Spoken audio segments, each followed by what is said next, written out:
18వ అధ్యాయము. ఓం అజ్ఞానస్య జ్ఞానానంద శలాకాయ చక్షుమేకం తస్మై శ్రీ గురవే నమః. 18వ అధ్యాయము. ఉపసంహారము సన్యాసం యొక్క పూర్ణత్వము. ఉపసంహారము సన్యాసం యొక్క పూర్ణత్వము. 18వ అధ్యాయము. అర్జున వాచ్య. అర్జున పద్యం. సన్యాస మహాబాహో తత్వమిచ్చామి వేదితుం త్యాగస్య చ హృషీకేశ పృథక్కేశిని శోధన. అర్జునుడు పలికిను, ఓ మహాబాహో కేశ సంహార ఇంద్రియాదిశ త్యాగము సన్యాసము అని ప్రయోజనము నేను తెలుసుకోవచ్చున్నాను. శ్రీ భగవాన్ వాచ. కామ్యానాం కర్మణాం న్యాసం సన్యాసం కవయో విదః సర్వకర్మఫలత్యాగం ప్రాహుస్త్యాగం విచక్షణ. 2వ శ్లోకము. 18వ అధ్యాయము. సన్యాసం యొక్క పూర్ణత్వము. ఉపసంహారము. 18వ అధ్యాయము.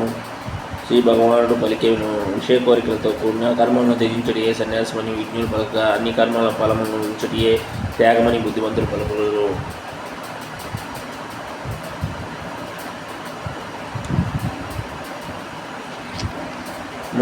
మూడవ శ్లోకము. సన్యాసం యొక్క పూర్ణత్వము. ఉపసంహారము. 18వ అధ్యాయము. అన్ని కామకర్ముడు త్యాజ్యం దోషవదిత్యేకే కర్మ ప్రాహుర్వినీషణ యజ్ఞదాన తపకర్మాన త్యాజ్యమితి చాపరే. అన్ని కామకర్మలు దోషముల వలె విడిచిపెట్టవలనని కొందరు విద్వాంసులు చెప్పుదురు. యజ్ఞము దానము తపస్సు అనేది కర్మలు ఎన్నడూ విడువరానివని మరికొందరు మునులు చెప్పుదురు. 4వ శ్లోకము. ఉపసంహారము సన్యాసం యొక్క పూర్ణత్వము. 18వ అధ్యాయము. సోబాత శ్రేష్ఠ పురుష శ్రేష్ఠ త్యాగము కూర్చున్న నా నిర్ణయమును ఇప్పుడు ఆలకింపుము. శాస్త్రములందు త్యాగము 3 విధములని తెలుపబడినది. 5వ శ్లోకము. సన్యాసం యొక్క పూర్ణత్వము. ఉపసంహారము. 18వ అధ్యాయము. యజ్ఞము దానము తపస్సు అనే కర్మలను ఎన్నడూ త్యజింపరాదు, వాటిని తప్పక వర్ణించవలను. వాస్తవములకు యజ్ఞ దాన తపములు ఆత్మను కూడా పవిత్రమనర్చును. 6వ శ్లోకము. 18వ అధ్యాయము. సన్యాసం యొక్క పూర్ణత్వము. ఉపసంహారము. ఓ పార్థ, ఈ కర్మలన్నింటినీ ఆసక్తి కానీ ఫలాపేక్ష కానీ లేకుండా కర్తవ్యమైన భావంలో వర్ణించవలను. ఇదే నా తుది అభిప్రాయము. 7వ శ్లోకము. విద్యుత్ కర్మను ఎన్నడూ విడువరాదు. మోహకర్మన ఎవరు తన విద్యుత్ కర్మను విడిచునో అట్టి త్యాగము తామసికమని చెప్పబడను. 8వ శ్లోకము. 18వ అధ్యాయము. ఉపసంహారము సన్యాసం యొక్క పూర్ణత్వము. దుఃఖకరమని దేహమునకు అసౌఖ్యకరమని కానీ భావించి విద్యుత్ కర్మలను విడిచివాడు రజోగుణమునందు త్యాగమనర్చిన వాడగును. అట్టి త్యాగమైనను ఉన్న స్థితిని కలుగజేయదు. 9వ శ్లోకము.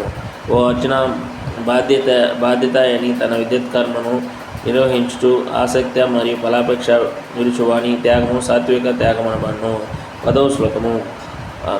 అశుభ కర్మల ఎడ ద్వేషము కానీ శుభకర్మల ఎడ మమత్వము లేనటి సత్వగుణ స్థితుడగు బుద్ధిమంతుడైన త్యాగి కర్మల ఎడ ఎట్టి సంశయము ఉండవు. 11వ శ్లోకము. దేహదారుడైన వానికి అన్ని కర్మలను త్యజించుట నిక్కముగా అసాధ్యమైన విషయము. కానీ కర్మఫలమును త్యాగమనర్చువాడు మాత్రము నిజమైన త్యాగి అనబడును. 12వ శ్లోకము. సన్యాసం యొక్క పూర్ణత్వము. 18వ అధ్యాయము. ఇష్టము అనిష్టము ఇష్టమిశ్రితము అనేది 3 విధములైన కర్మఫలములు త్యాగి కానటువంటి వానికి మరణము పిదప కలుగుచున్నవి. కానీ సన్యాసమున్న వానికి మాత్రము సుఖ దుఃఖములను కలిగించేటువంటి ఫలములు కలుగుటలేదు. 13వ శ్లోకము. 18వ అధ్యాయము. సన్యాసం యొక్క పూర్ణత్వము. ఓ మహాబావుడైన అర్జున, వేదాంతమును అనుసరించి కర్మలను సిద్ధించుటకు 5 కారణములు గలవు. వాటిని గూర్చి ఇప్పుడు నా నుంచి తెలుసుకొనుము. 14వ శ్లోకము. 18వ అధ్యాయము. సన్యాసం యొక్క పూర్ణత్వము. కార్యస్థానము దేహము. కర్త వివిధ ఇంద్రియములు, వివిధమైన యత్నములు, చివరగా పరమాత్ముడు అనేది ఈ 5ను కర్మకు కారణములు. 15వ శ్లోకము. 18వ అధ్యాయము. సన్యాసం యొక్క పూర్ణత్వము. దేహము చే కానీ మనసు చే కానీ వాక్కు చే కానీ మనిషి వనరించు తప్పు ఒప్పుల కర్మలన్నిటికీ ఈ 5 అంశములే కారణములు. 16వ శ్లోకము సన్యాసం యొక్క పూర్ణత్వము. 18వ అధ్యాయము. కనుక ఈ 5 అంశములు గుర్తించక తననే కర్తగా భావించువాడు నిక్కముగా బుద్ధిమంతుడు కాడు. అట్టివాడు విషయమును యథార్థ దృష్టితో కాంచలేడు. 18వ అధ్యాయము 17వ శ్లోకము సన్యాసం యొక్క పూర్ణత్వము. విద్యాహంకారముచే ప్రభావితుడు కాని వాడును సంగరహిత బుద్ధిని కలవాడు మంచి జగత్తునందు జనమును సంహారము చేయని వాడే అగును. అతడు ఎన్నడూ తన కర్మలు చే బద్ధుడు కాడు. 18వ అధ్యాయము 18వ శ్లోకము సన్యాసం యొక్క పూర్ణత్వము. జ్ఞానం యొక్క లక్ష్యము. జ్ఞాని అనేది 3 అంశములు కర్మకు ప్రేరణములు కాగా ఇంద్రియములు కర్త అనునివి కర్మ యొక్క 3 అంశములై ఉన్నవి. 19వ శ్లోకము 18వ అధ్యాయము సన్యాసం యొక్క పూర్ణత్వము. ప్రకృతి జన్య త్రిగుణములను అనుసరించి జ్ఞానము కర్మ కర్త అనునివి 3 రకములు. ఇక వారిని గూర్చి నా నుండి ఆలకింపుము. 20వ శ్లోకము 18వ అధ్యాయము సన్యాసం యొక్క పూర్ణత్వము. జీవులు అసాంఖ్యక రూపములుగా విభజించబడినను వారి యందు ఒక్కడిగా ఉన్నట్టి ఆధ్యాత్మిక స్వభావమును ఏ జ్ఞానం ద్వారా గాంచబడను అట్టి జ్ఞానము సాత్వికమైనదని తెలుసుకున్నాము. 21వ శ్లోకము. ఏ జ్ఞానం ద్వారా భిన్న శరీరం నందు భిన్న జీవులున్నట్టు గాంచబడను అట్టి జ్ఞానము రాజసికమైనది నీ వెలుగుము.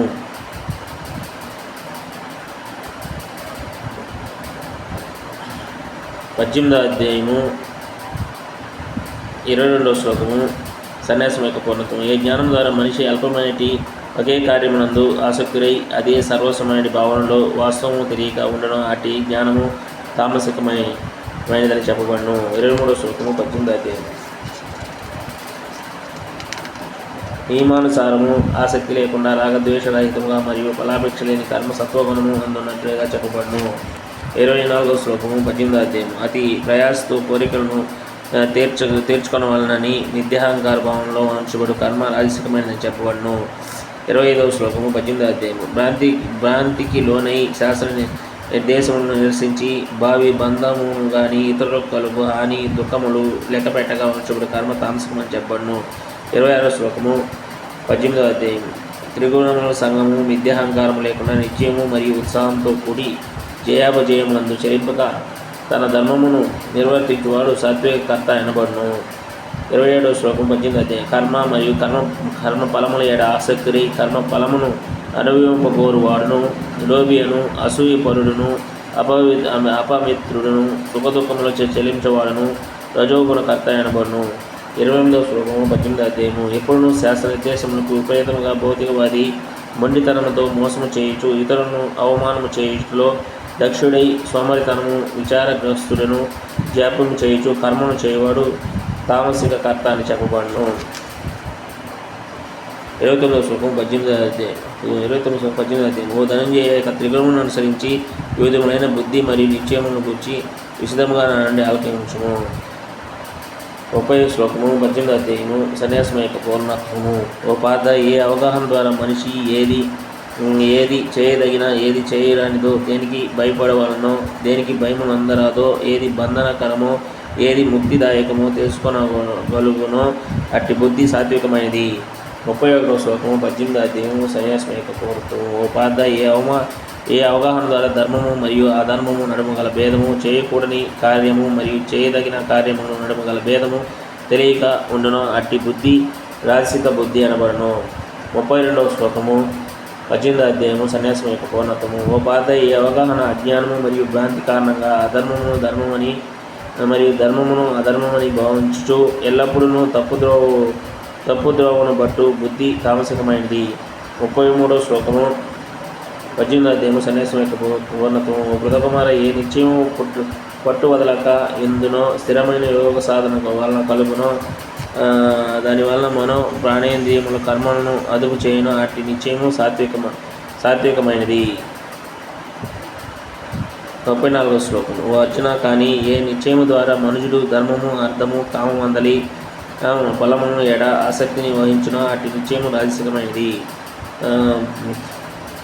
35వ శ్లోకము 18వ అధ్యాయము సన్యాసం యొక్క పూర్ణత్వము. ఉపాధ్యాయిక స్వప్నము, భయము, శోకము, విషాదము, భ్రాంతి అను వాని దాటవలనటువంటి మందబుద్ధితో కూడిన నిశ్చయము తమో గుణమునకు చెందినది.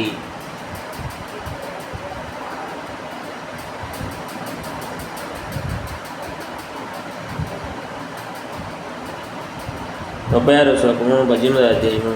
ఓ భాతవంశీయులు శ్రేష్ఠ, సుఖము నందలి 3 రకములను గూర్చి నా నుండి ఆలకింపుము. బద్ధజీవుడు అట్టి సుఖము వలన సుఖముల అనుభవించును మరియు కొన్ని మార్లు అన్ని దుఃఖములను దాటును. 37వ శ్లోకము 18వ అధ్యాయము. సన్యాసం యొక్క పూర్ణత్వము. ఆది యందు విషప్రాయముగా నుండి అంతమున అమృతంతో సమానమగునదియు మరియు ఆత్మానుభూతిని జాగృతము చేయనదియు నేను సుఖము సాత్వికమైనది చెప్పబడును. 38వ శ్లోకము 18వ అధ్యాయము.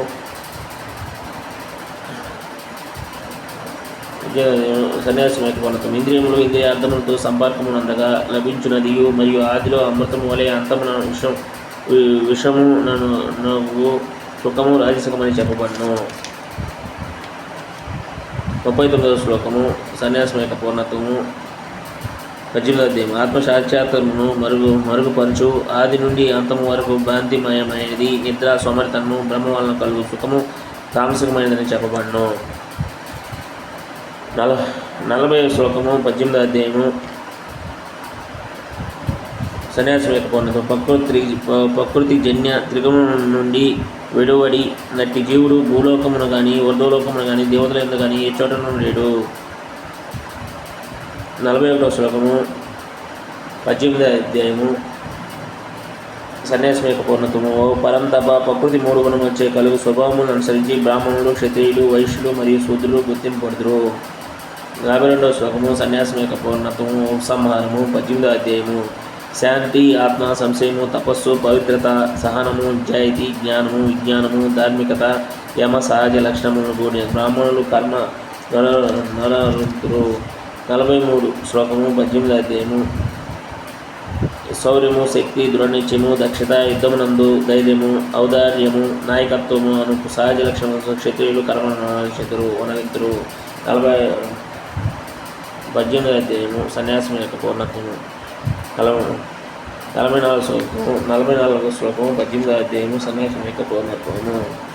వ్యవసాయము, గోరక్షణము, వాణిజ్యములు వైశ్యులకు సహజ స్వభావములు కాగా పరిశ్రమించుట మరియు ఊడిగము చేయుట శూద్రులకు సహజ స్వభావ కర్మలై ఉన్నవి. 45వ శ్లోకము. మనిషి తన స్వభావం సంబంధించిన కర్మలను చేయడం ద్వారా పూర్ణతను పొందగలడు. ఇక దీనిని ఏ విధంగా నడుచవచ్చునో నా నుండి ఆలకింపుము. 46వ శ్లోకము 18వ అధ్యాయము. సన్యాసం యొక్క పూర్ణత్వము.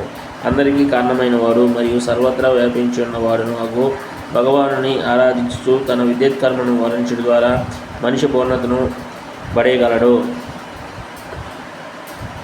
47వ శ్లోకం. పరధర్మమును చక్కగా నిర్వహించడం కన్నా తప్పులను సుధర్మనే ఆశించవుతాము. స్వభావమును అనుసరించి నిర్దేశించబడిన కర్మలు ఎన్నడూ పాప ఫలములచే ప్రభావితము కావు. సన్యాసం యొక్క పూర్ణత్వము.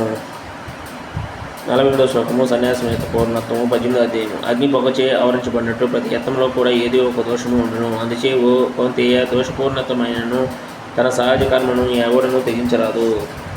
49వ శ్లోకము. 18వ అధ్యాయము. సన్యాసం యొక్క పూర్ణత్వము. ఆత్మనిగ్రహం కలవాడు అనాసక్తుడు భౌతిక సుఖదుఖములను త్యజించేవాడును ఒక మనిషి వైరాగ్యమును అభ్యసించి కర్మబంధము లేని అత్యున్నత పూర్ణతను పడేయగలడు. 50వ శ్లోకము. సన్యాసం యొక్క పూర్ణత్వము. 18వ అధ్యాయము. బుద్ధిపత్ర, ఇటు పూర్ణతను సాధించిన వాడు నేను ఇప్పుడు సంగ్రహంగా చెప్పబో రీతిన వర్తించుచు బ్రహ్మమనడి పరమ పూర్ణత్వ స్థితిని, అత్యున్నత జ్ఞానస్థితి ఏ విధంగా పడేయగలడో నీవు ఆలకింపుము. 51, 53 శ్లోకాలు. 51, 53 శ్లోకాస్. 18వ అధ్యాయము. సన్యాసం యొక్క పూర్ణత్వము. విశుద్ధ భక్తి గలవాడు మరియు రాగద్వేషములు లేనివాడు, ఇంద్రియార్థమును త్యజించి ధైర్యంతో మనోనిగ్రహము సాధించినవాడు, ఏకాంత స్థానంలో నివసించేవాడు, మితహారి, మనస్సు, వాణి మరియు శరీరమును నియంత్రించినవాడు, సమాధి స్థితి ఎందున్నవాడును, అనాసక్తులను, విద్యాహంకారము, విద్యాబలము, విద్వా గర్వము, కామము, క్రోధము, విషయ పరిగ్రహము మరియు మిథ్యా స్వామిత్వము లేనివాడు మరియు శాంతిమయుడును అగు మనిషి నిశ్చయముగా ఆత్మానుభవ స్థాయికి ఎదిగినవాడు. 54 శ్లోకం. 18వ అధ్యాయము సన్యాసం యొక్క పూర్ణత్వము. ఈ విధంగా దివ్యస్థితి యందు ప్రతిష్ఠితులైన వాడు శీఘ్రమే పరబ్రహ్మను భవనమును పొంది ఆనందపూర్ణగును. అతడు దేని కొరకు శోకింపడు, దేనిని వాద్యంపడు, సర్వజీవుల యొక్క సమభావమును కలిగి ఉండును. అట్టి స్థితి యందు అతడు నా శుద్ధ భక్తితో సేవ చేయును. 55వ శ్లోకం 55 శ్లోకం 55 శ్లోక 18th చాప్టర్ సన్యాసం యొక్క పూర్ణత్వము. ఉపసంహారం.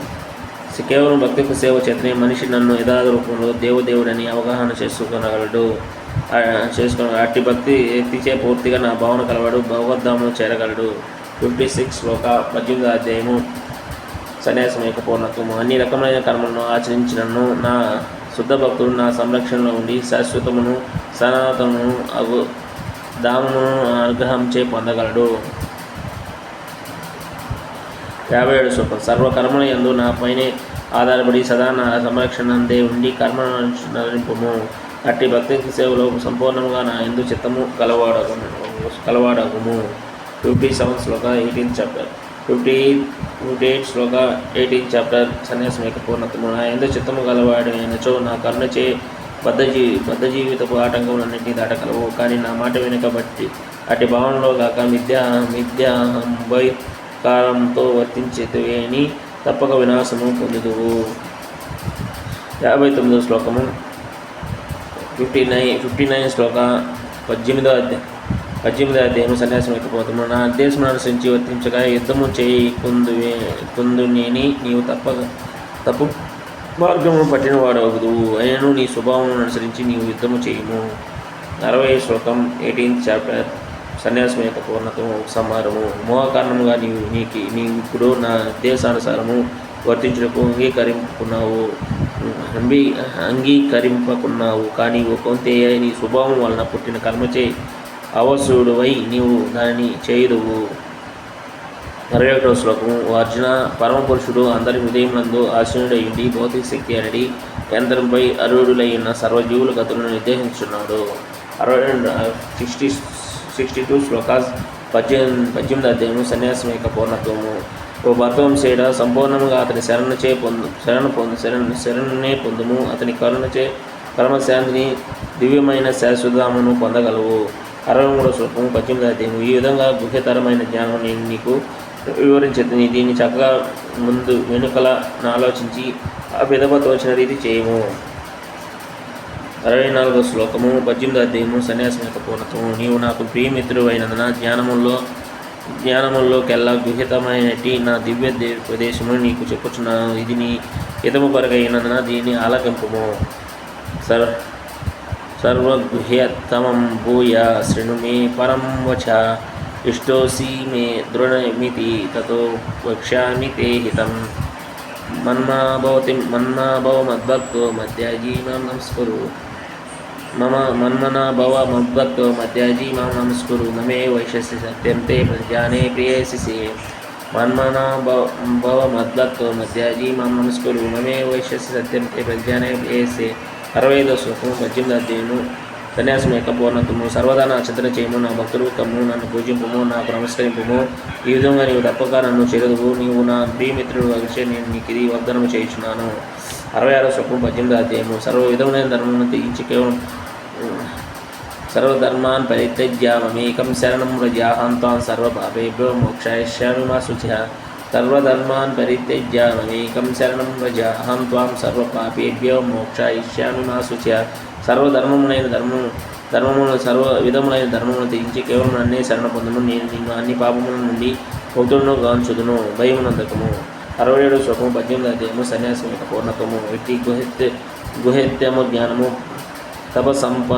తపస్సంపన్నులు కాని వారికి, భక్తులు కాని వారికి, భక్తిక సేవలో ఉండని వారికి, నా ఏడ అసూయ కలవాడికి ఎన్నను వివరింపరాదు.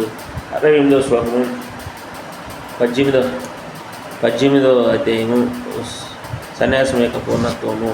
ఈ పరమర రహస్యమును భక్తులకు వివరించువానికి శుద్ధ భక్తి యోగము తప్పక కలుగును. అంతమున అతడు నన్నే చేరగలడు. 69వ శ్లోకము 18వ అధ్యాయము సన్యాసం యొక్క పూర్ణత్వము. నాకు అతని కన్నా ప్రియుడైన సేవకుడు మరొకడు మరొకడు ఈ ప్రపంచం లేడు, అతనికి మించి ప్రియుడైన వాడు వేరొకడు ఉండబడు. 70వ శ్లోకము 18వ అధ్యాయము సన్యాసం యొక్క పూర్ణత్వము. మన ఈ పవిత్ర సంవాదమును అధ్యాయం చేయనివాడు బుద్ధిపూర్వకంగా నన్ను పూజించినని నేను ప్రకటించున్నాను. 71వ శ్లోకము 18వ అధ్యాయము సన్యాసం యొక్క పూర్ణత్వము. శ్రద్ధతో అసూయరహితంగా శ్రమను చేయవాడు సర్వభావకాలము నుండి ముక్తులై పుణ్యాత్ముడు నివసించు శుభలోకములు చేరును. 72వ శ్లోకము. ఓ పార్థ ధనుంజయ, ఏకాగ్ర మనస్సు, దీని అంతటినీ నీవు శరణం చేసేదవా? నీ అజ్ఞానము మరియు మోహము ఇప్పుడు నశించినవా? అర్జున వాచ. 18వ అధ్యాయము 72వ శ్లోకము సన్యాసం యొక్క పూర్ణత్వము. 73వ శ్లోకము అర్జున వాచ. 73 శ్లోక 18వ అధ్యాయము సన్యాసం యొక్క పూర్ణత్వము. అర్జునుడు పలికిన, ఓ కృష్ణ అచ్యుత, నా మోహము ఇప్పుడు నశించినది, నీ కరుణచే నా స్మృతిని తిరిగి పొంది తిని ఇప్పుడు నేను సందేహరహితులను మరియు దృఢముగా నీ అజ్ఞానసారము వర్తించుటకు సిద్ధముగా ఉన్నాను. సంజయ్ ఉవాచ. 74 శ్లోక 18వ అధ్యాయము సన్యాసం యొక్క పూర్ణత్వము. సంజయుడు పలికిన, ఈ విధంగా నేను మహాత్ముడైన శ్రీకృష్ణుడు మరియు అర్జునుని నడుమ జరిగిన సంవాదమును శ్రవణము చేసి అద్భుతమైన సంవాదముచే నాకు రోమాంచమవుతున్నది. 75వ శ్లోకము 18వ అధ్యాయము సన్యాసం యొక్క పూర్ణత్వము ఉపసంహారము. వ్యాసదేవుని కరుణచే నేను అర్జునుడితో స్వయముగా సంభాషించుచున్న పరమ యోగీశ్వరుడైన శ్రీకృష్ణుడి నుండి ఈ పరమ గుహ్య వచనమును ప్రత్యక్షంగా వినగలిగితిని. 76వ శ్లోకము 18వ అధ్యాయము సన్యాసం యొక్క పూర్ణత్వము. ఓ రాజ్య, ఈ శ్రీకృష్ణార్జున నడుమ కలిగిన అద్భుతమును పవిత్రమునకు ఈ సంవాదమును స్మరించిన కొలది పులకరించుచు నేను ప్రతి క్షణము ఆనందం అందుచున్నాను. 77వ శ్లోకం 18వ అధ్యాయము సన్యాసం యొక్క పూర్ణత్వము ఉపసంహారము. తచ్చ సంస్కృత్య రూపమత్యద్భుతం హరే విస్మయ మే మహాన్ రాజన్ హృష్యామి చ పునః. ఓ రాజా, అద్భుతమైన శ్రీకృష్ణ భగవాన్ రూపమును స్మరించు కొలది నేను అత్యంత విస్మయము ముందుచు మరలా ఆనందము అనుభవించున్నాను. 78వ శ్లోకము. ఎత్ర యోగీశ్వర కృష్ణో ఎత్ర పార్థో ధనుర్ధర తత్ర శ్రీవిజయో భూతిర్ధ్వనితిర్మమ. ఎత్ర యోగీశ్వర కృష్ణో ఎత్ర పార్థో ధనుర్ధర తత్ర శ్రీవిజయో భూతిర్ధ్వనితిర్మమ. యోగేశ్వరుని శిక్షను మరి మేటి ధనుర్ధర అర్జునుడు ఎచ్చట ఉందరో అచ్చట సంపద, విజయము, అసాధన శక్తి, నీతి నిశ్చయముగాను. ఇదే నా అభిప్రాయము. శ్రీ భగవద్గీతల యందలి ఉపసంహారము. సన్యాసం యొక్క పూర్ణత్వము. 18వ సమాప్తము. హరే కృష్ణ కృష్ణ కృష్ణ హరే హరే, హరే రామ రామ హరే హరే. ఓం అజ్ఞానమేంద్రస్య జ్ఞానాంజన శలాకాయ చక్షుర్మిలితం తస్మై శ్రీ గురవే నమః. హరే కృష్ణ కృష్ణ కృష్ణ హరే హరే రామ హరే హరే. హరే కృష్ణ.